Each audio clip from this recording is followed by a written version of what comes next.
What's up, tribe? Welcome to the live show. I told you I'd be doing this. Gotta give me a second while I set it up. Welcome to all the live attendees and a thank you to all the replayers who checked this on the replay.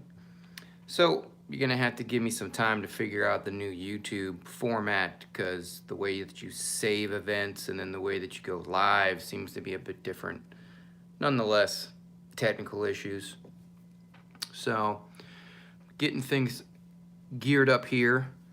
I'm gonna talk a little bit about online nursing school success and trying to get everything in line, waiting for some of the tribe to come hang out while we have some fun. Couple housekeeping things for those that have been following my journey. Good grief, is that light bright? Let's try that. A little better. My DNP journey starts in less than 7 days. In less than 7 days, I will no longer have any freedom for the next 2 years. Going back to school to get my DNP, for those that don't know me or my story, I have been out of school for 7 or 8 years now. So I'm an acute care nurse practitioner. I have my master's degree, and I have been practicing in the ICU as an acute care nurse practitioner in several ICUs for the past 7 years. And I've been thinking about this for a long time and decided that it was time to go back and finally get my DNP. Got a couple people rolling in, and some of us are commenting. Chris, thanks for joining us in the live chat. If you have dropped into the live chat and you are a lurker, please say hello, send a comment, say something, give me a wave. I decided to go back and get my DNP because I'm interested in being a educator, a formal educator. I already do tons of teaching within the framework of my current job. I teach nursing students, respiratory therapy students, nurse practitioner students, PA students, physician residents of different shapes and forms. So teaching is not something new to me in any way, shape, or form, but I'm interested in doing the formal classwork kind of education, becoming one of the NP program professors. That would be a cool job to have. Now, it would all depend on who I teach, where I teach, but that's down the line. So we're going to get started here. It seems that a couple people are already commenting and asking questions. We're going to talk a little bit about tips for online nursing school success first. Going to spend about 10 minutes tops talking about 5 things. 5 things that I thought were important to at least talk about when you're interested in going into an online program. It's mostly no different than the traditional brick and mortar. There's just a couple caveats. There's a couple things that you need to do in order to succeed. And we're going to jump right into these. A couple more people have joined us. Reagan, thanks for hanging out in the live feed. And it looks like A4, 22%. That's quite an interesting username. Not even going to ask the question. Not even going to ask why. So while I'm doing this video, we're broadcasting live here, but I'm looking to my right, which is, I believe, your left, looking on my iPad so that I can actually see the comments. So let's just jump right into the 5 tips that I thought of for online nursing school success. And these are super generalized, so bear with me. So the first one is don't freak out. I don't want you to freak out by the fact that this is an online environment. if you're not familiar with the online environment, you're going to have to become familiar with the space wherever your classes are being conducted. There are different platform programs out there. One of the more popular ones is Blackboard. There's also one, I think it's called Angel. And you need to chill, because online programs can either consume you or they can sneak up and bite you in the rear end. So do yourself a favor and try and maintain your calm. Number two, the most important one to me, I think, is that you need to create a schedule. You need to actually create a schedule for yourself so that you are treating your online class as if you were having to go to the brick and mortar class that you would normally go to. So your online program, the online class that you are attending, you need to treat it as if it were a traditional brick and mortar program. And what I mean by that is selecting a certain amount of time, once, twice, 3 times a week, where you actually attend school, and you take that chunk of time, and that's what you're going to do during that time. So depending on what your schedule is, let's just randomly say that every Tuesday and Thursday from 8 to 9:15, that is going to be my classroom time, and nothing is going to interrupt me. I'm going to spend that time working on class schedule stuff or assignments. You don't have to make it that traditional. You customize it however you want. Does anybody else think the lighting in this is what I get being a hotel? Sorry, just gonna have to deal. Number 3 is, how do you learn? What is your best method for learning? And what I mean by that is, do you learn best by writing things down, by listening to something, by watching something, or by, actually taking notes? Some people like to do handwritten notes, or you can do typed notes. There's a thing called the VARK method, V-A-R-K, VARK method. Visual, auditory, or oral, visual, auditory, reading, and kinetic. And you need to decide which one is best for you. Maybe you need to use all 4, or maybe you only need to use 2 of the 4. And of the 2 of the 4, you like to watch classroom or watch videos, you can absorb the most content doing that. I myself love to write things down, whether I write them down with pen and paper, whether I write them down with my iPad, whether I write them or type them up on my iPad or computer. I learn best by typing things up. And the VARK method is different for everybody. That was number 3. Number 4 is, you should try and create shortcuts for yourself in regards to your online space. You're going to have to get a little tech savvy. You're going to have to learn and familiarize yourself with technology. The least of which is, you should become familiar and come up with a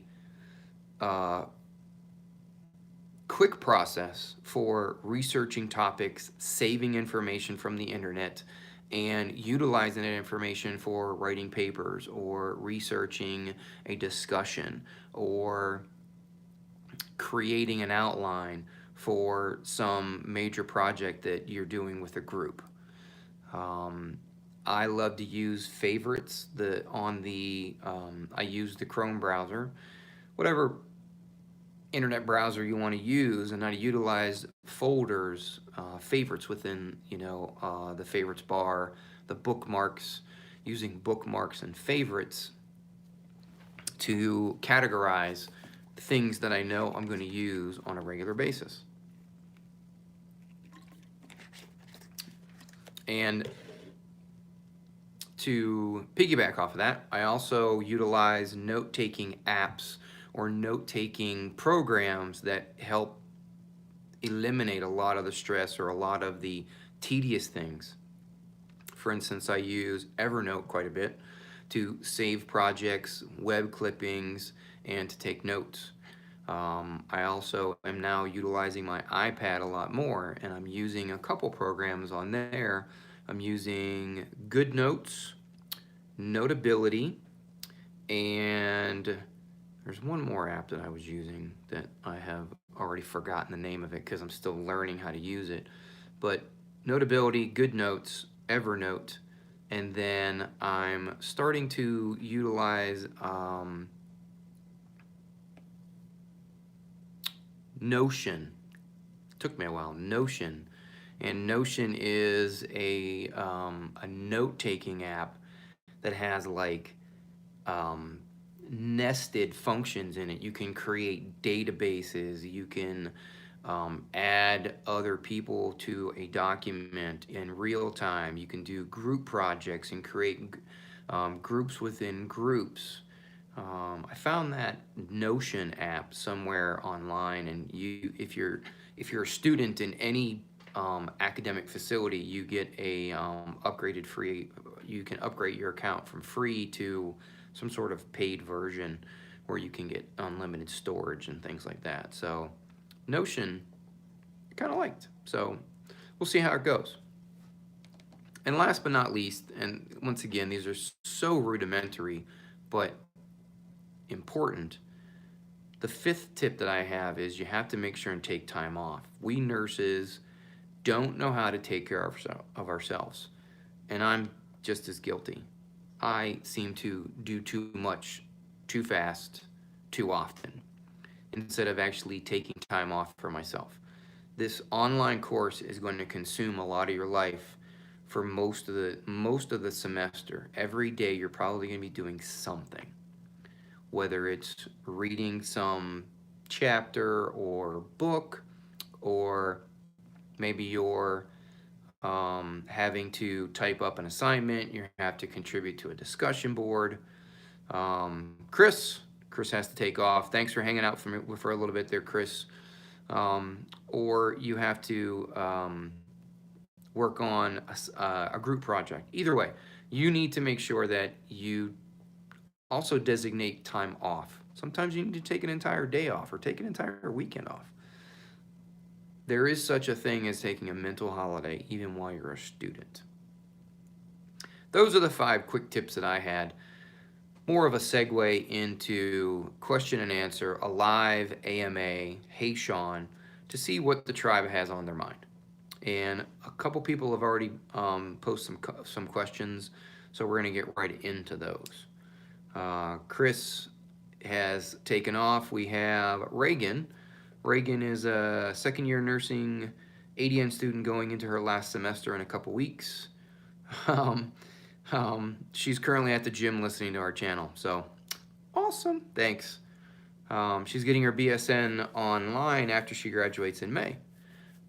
I kind of did the same thing, Reagan, and it worked out really well for me, so best of luck.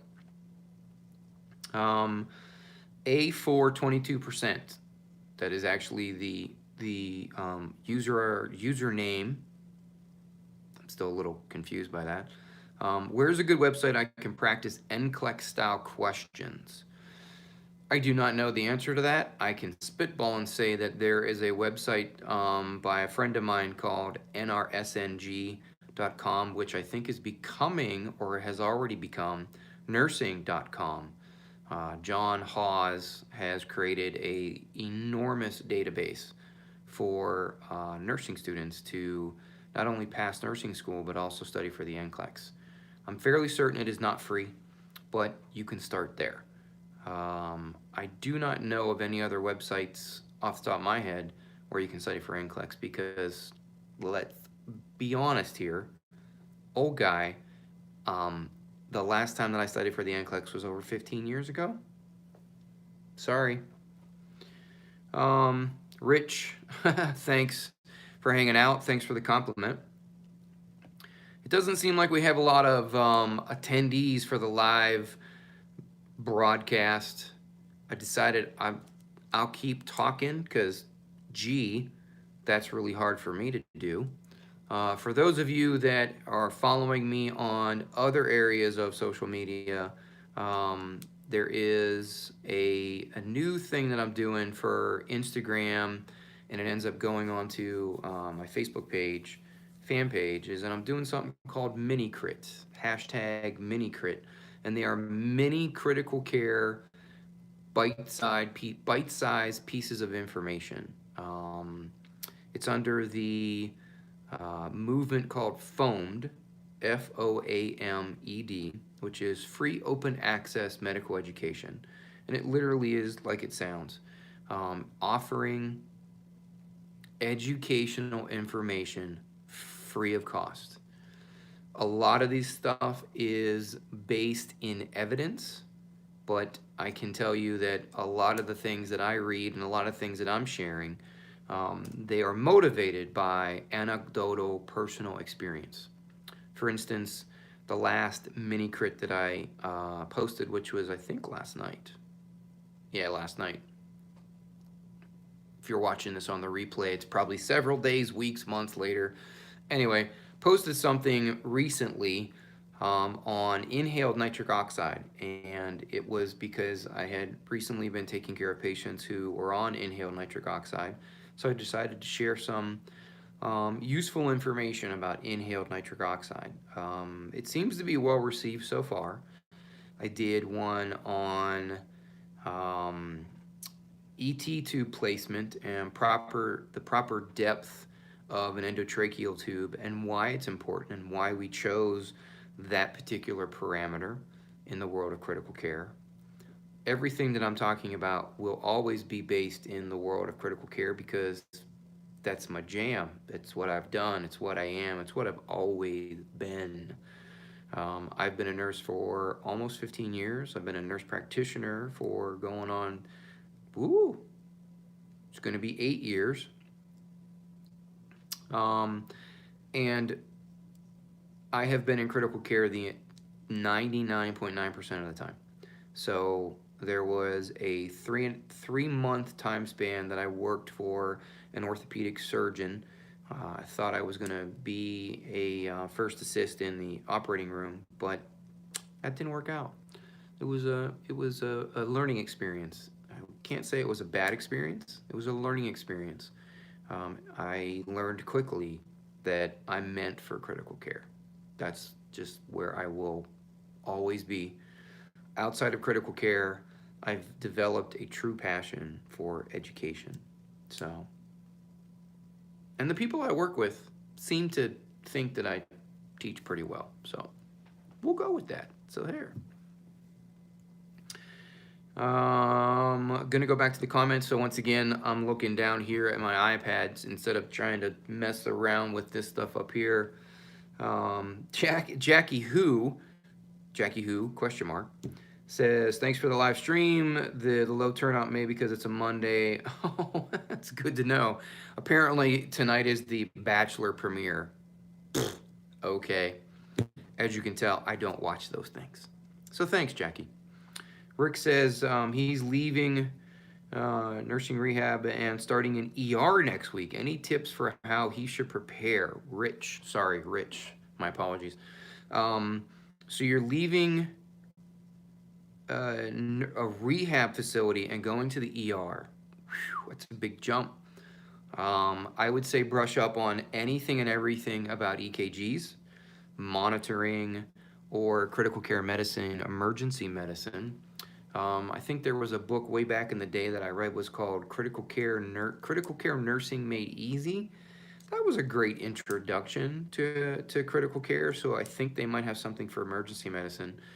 It's my understanding, since I've never worked in the ER, that the ER is the fastest paced level of nursing that you can find.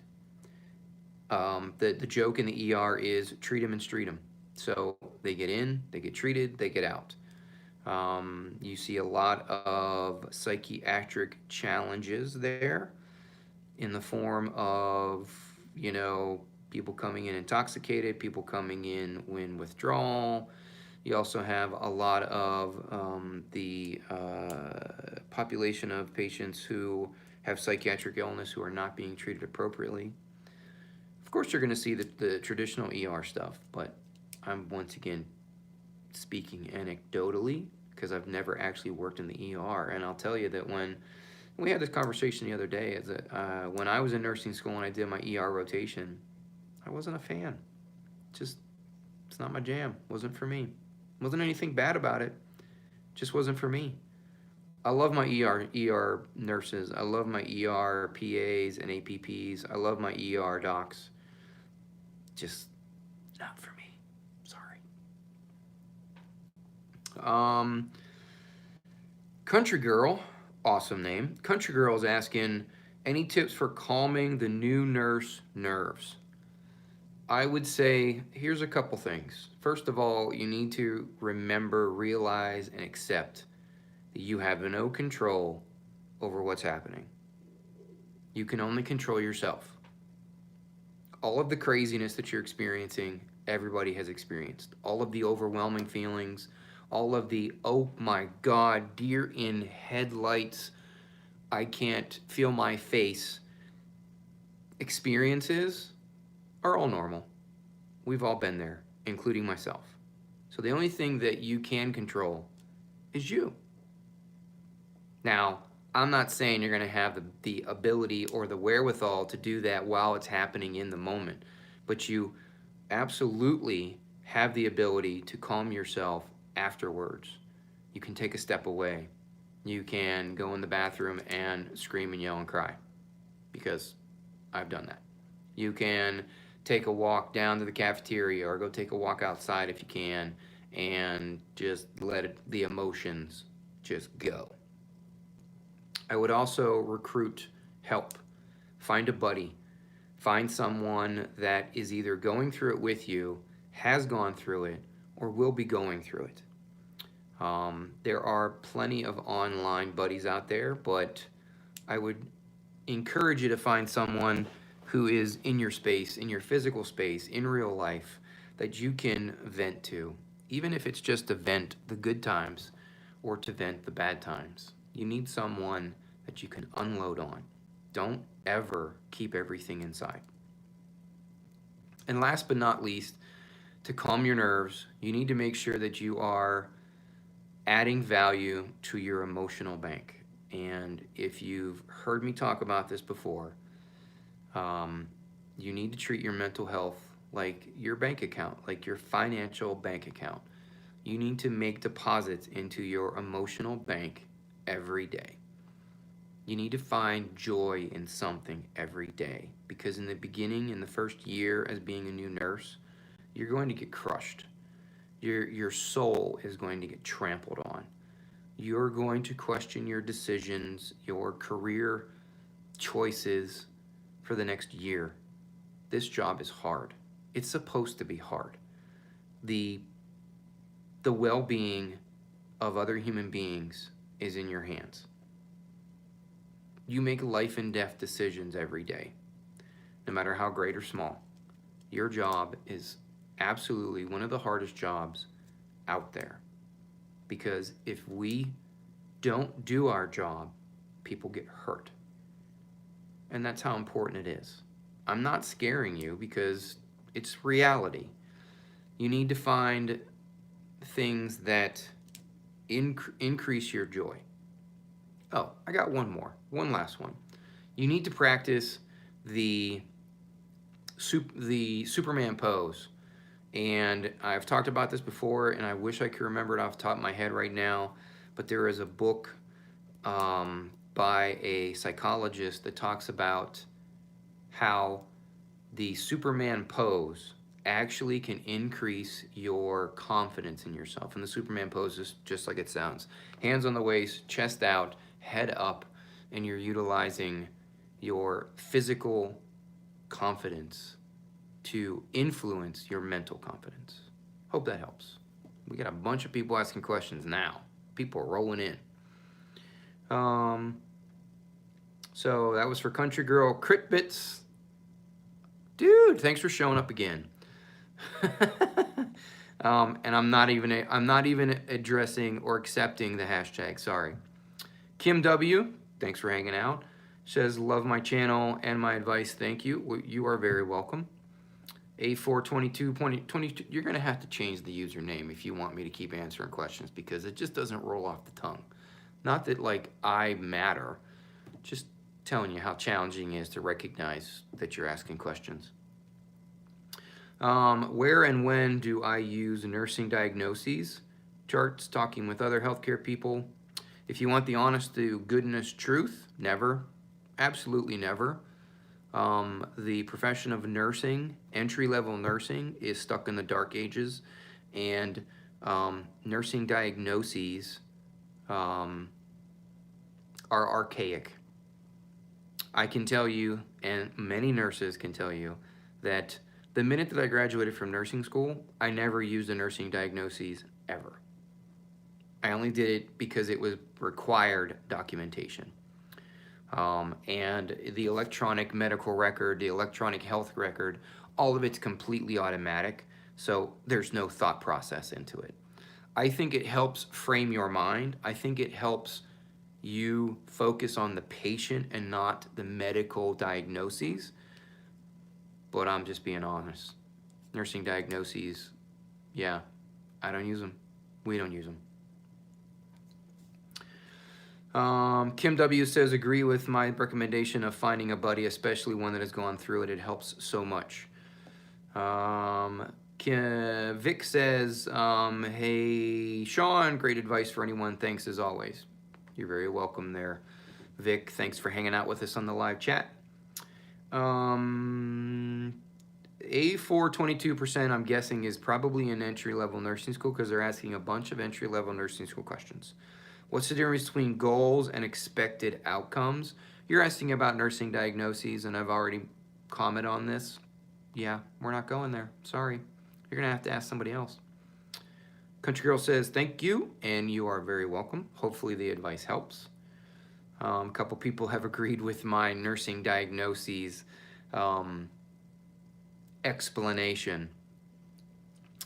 I want to make sure that everybody knows that, like, these live chats, I'm going to be doing them frequently, but I am going to promise myself to not go over 40 minutes. 30 minutes is going to be the average, because I want people, I want tribe members, I want others when they visit my YouTube channel to be able to click on a YouTube live and to get something out of it, and not watch and not click away from it because it was an hour long or 45 minutes long. So we're going to try and keep them around 30 minutes.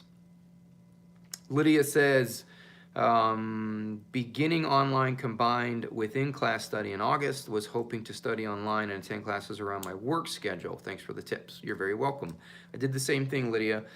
Some people call that a cohort program, where you do, percentages are different. Some cohorts are mostly online with like 1 or 2 physical meetings during the semester, and then some are more brick and mortar and a little bit less online. I did a cohort program for my BSN where I think I did all of my classes except for one. It was brick and mortar, and then I had one class that was online, and that was one of my few online program experiences.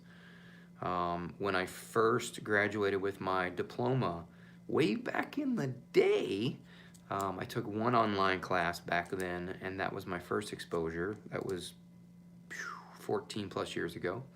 And then for my bachelor's program that I was talking about, I had one other class. So I had 2 classes that were online prior to me starting this DNP program, which is completely 100% online. It's probably going to be a lot harder for me, but it was the best option in regards to my lifestyle, my schedule, finances, and good old-fashioned convenience. So we'll see how it goes. Yeah, Kim also agrees with my recommendation. She says to Lydia, remember self-care. She did the online and then worked full time with a young son. That had to be tough. Strong work. Way to go, Kim. Terry says, hi, enjoy your videos and advice. Thank you. Non-traditional, very, very new student. First year getting ready to start second semester, and I'm the oldest in my class, 55 years old. Any tips? Terry, I actually have an entire video about there's no such thing as being too old. I also have another video out there for the second degree student, the adult learner. We're going to call them adult learners because guess what? I am too. And I'll be happy to try and share that in the comments at the end of this live video. You might want to send me a message. Hopefully I'll remember. Jackie Who says, how do you separate school life, work life, and personal? You can't. You don't. No one does. Anyone else that tells you, they're lying. Once you become a nurse, nursing is your life. I'm not saying that you eat, breathe, and consume nothing but nursing, but nursing will occupy your life for the remainder of your years. You get to decide how much it contributes to your life. Take, for instance, something as joking as the dinner table on Thanksgiving or in the holidays. I think you have seen the memes online. You probably have joked about it amongst your own nursing crew, is that you have a nursing brain now, and you can't turn off your nursing brain. So when you're at the dinner table, you're going to start talking about and other bodily fluids, or you're going to talk about gaping wounds in front of the dinner table with non-nursing, non-medical people, and they're going to lose their lunch. They're going to promptly vomit everywhere. So you have to figure out how to maybe not turn your nurse brain off, but to calm it down. I separate my personal life from work by promising myself that when I go home at night, we have a specific amount of time that we're allowed to talk about work, whether good, bad, ugly, stressful, not stressful, happy, sad, just angry, take your pick. My wife, who's also a nurse, we promised ourselves, you have this amount of time to talk about work, and then after that, it's about non-work things. And that we've done pretty good at that since, I've been married as long as I've been a nurse.